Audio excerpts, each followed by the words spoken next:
Ministro Obra Pública Samuel Malsar, acompanhado do vice-ministro Assunto Parlamentar, Aderito Hugo da Costa, a inauguração da ponte Abatu e posto administrativo Same Vila, município Manufahi. Ponte refere construir a empresa estar aqui no pessoal LDA, a outubro, tina rihunrua ronulu resin tolu, no termina e tinan rihunrua ronulu resin hatnia rohan. Onde medida naruk metro sanulu resin walu, no luan metro walu, o total orçamento rihun atu sualu, limanulu resin en resin. Presidente da Autoridade Município Manufahi, Luiz Tavares, agradece ao governo central e o Ministério da Obra Pública nebe hatan ona necessidade de povo união de construir ponte Abatu ou em Lorombele hetan ona inauguração.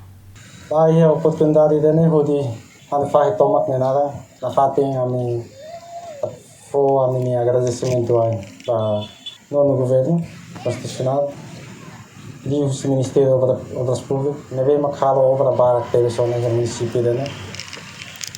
Anesang liu ba ya faberliu inauguração de babemos hoje mitaro inauguração ponte né teleurano ponte teleurano mas liu se colaboração serviço mútuo entre Ministério Central autoridade município autoridade comunitária será comunidade outro que se consegue finalizar obra ainda né no hoje loro me inaugura.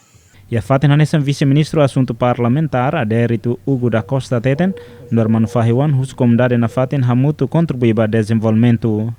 Nono governo ini investimento vai infraestrutura, obras infraestrutura básica são importante para eles.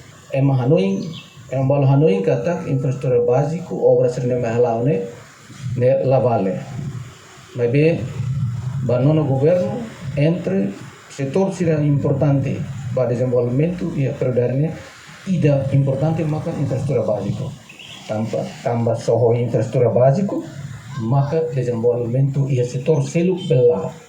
Setor produtivo sila lau quando infraestrutura básico laia ponte, laia irrigação, laia estrada, laia telecomunicação na que instala dia, laia energia eletricidade, fosil celuptan, laia facilidade celuk na que ia.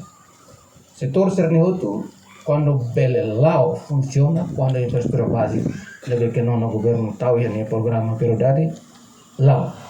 Relembra katak ponte Abatu, kotu tamba causa husi udam bot nebe acontece hodi hamosu inundação ni loron domingo loron rua fulan zuilu tinan rihun rua nulu resin tolu. Acompanhe notícia atual no Credível.